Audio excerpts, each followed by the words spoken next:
Welcome to the world of HeroQuest, a place unlike any other. Get ready, adventurers. Today, we're diving headfirst into a topic that sets the board game community on fire. The epic showdown between unpainted plastic and painted masterpieces. And we aren't just talking about any game, we're talking about HeroQuest. You know the one, the legendary dungeon crawler that sparked our imaginations and sent us on 1,000 perilous quests. I'm absolutely thrilled to finally unveil my completed, original HeroQuest game system. Believe it or not, this is a project 35 years in the making. Look, I get it. There is a special kind of magic in cracking open that weathered box, seeing the iconic barbarian swinging his broadsword, and smelling the nostalgia. Those colorful plastic molds are great.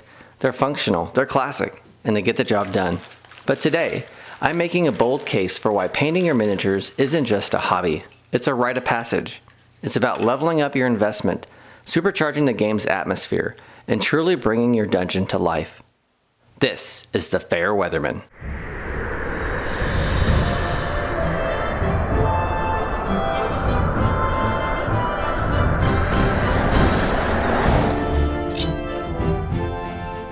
Welcome back to the channel. Let's be real for a second. When you first pull those minis out of the box, they're just plastic. Sure, the green horde looks mean, the undead look crisp and white, and the chaos minions look tough in their armor, but that solid color feels a bit flat, doesn't it? Our red wizard, barbarian, elf, and dwarf are just placeholders for an adventure we fully haven't realized yet. Too many of us are stuck at the entrance of the ultimate dungeon, PaintingQuest. But now picture this. Imagine your dwarf with an axe that actually glitters, wearing armor scarred from 100 battles.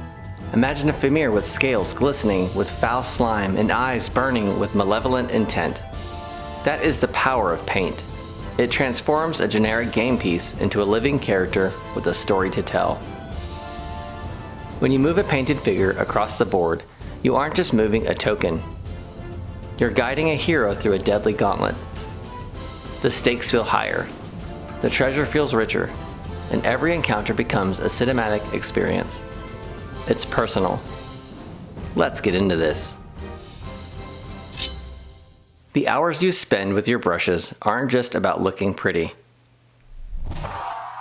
They're about ownership. Like a god, you'll breathe life into these creatures with your own two hands.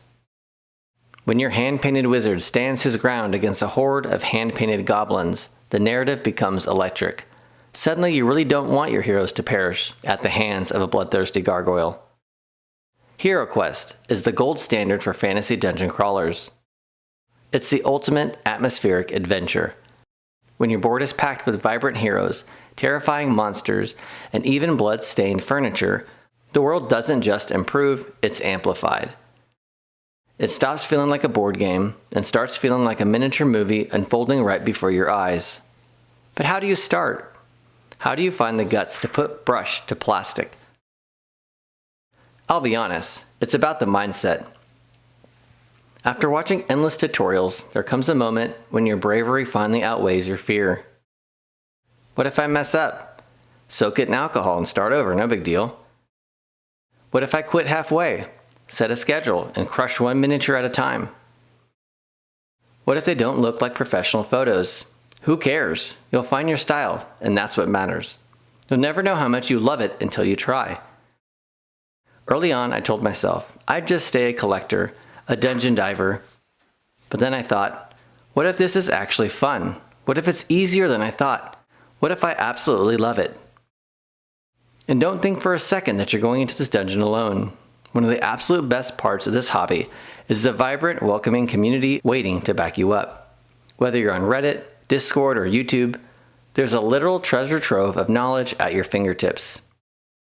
You can find a tutorial for every single monster in the HeroQuest box, from the tiniest goblin to the massive gargoyle. Many people have laid out the path for us with step-by-step guides that make the impossible feel easy. Check out Rush the Wash for a detailed guide. And the best part? You can start at any budget. You don't need a king's ransom of fancy equipment. Whether you're grabbing a high-end starter set or just some solid budget brushes and a simple paint kit from a local craft store, There's a way to make it work. If you ever feel stuck, just reach out. The community loves helping new recruits find their footing. From comments and criticism to simple tips on how to thin your paints, there are thousands of veteran adventurers ready to share their secrets. You just aren't buying paint, you're joining a fellowship. Newsflash, you don't need to win a Golden Demon Award to be a success. If a little paint makes your game nights better, you've already won. Start simple. Paint the furniture first. That's what I did. Grab a basic set of paints, a wet palette to keep things fresh, and just go for it. You are the gatekeeper of your own destiny. And let me tell you, nothing beats the final moment of triumph when you set that very last piece down on the board. Looking over a fully painted set is a rush like none other. It's the ultimate victory lap after a 35-year journey.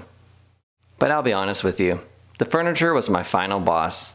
I kept putting it off, thinking it was no big deal, but by those last few treasure chests and stone altars, I was hitting a wall.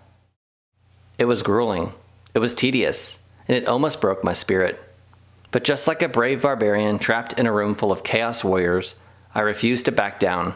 I rattled on, pushed through the fatigue, and came out victorious.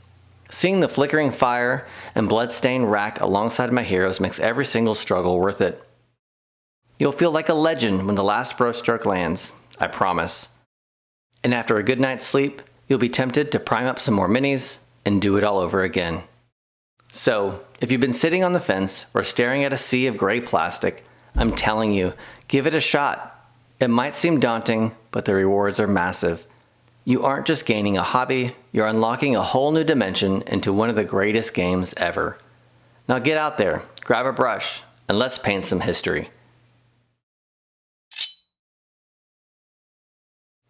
HeroQuest just isn't a game. It's an epic saga, one to be shared with the whole family. And with a little bit of paint, you can ensure that every chapter of that saga is as visually stunning and dramatically engaging as possible. If you don't know where to start, check out my How to Start Painting video. I'll have the link in the description below, where I break down the basic items you'll need to get started, along with some simple steps to get your brush moving on that plastic. So what are your thoughts on painting miniatures? Do you prefer the classic colors, or are you a convert to the painted path? Let me know in the comments below. And don't forget to like this video, comment, and subscribe for more tabletop RPG content. And if you would like to help support the channel, you can donate a few dollars by pitching in to buy me a coffee. It's been a joy to share my adventure into board gaming with y'all, and I hope I continue to see you on the next one. As always, united the heroes stand, divided they fall. Come, let the quest begin.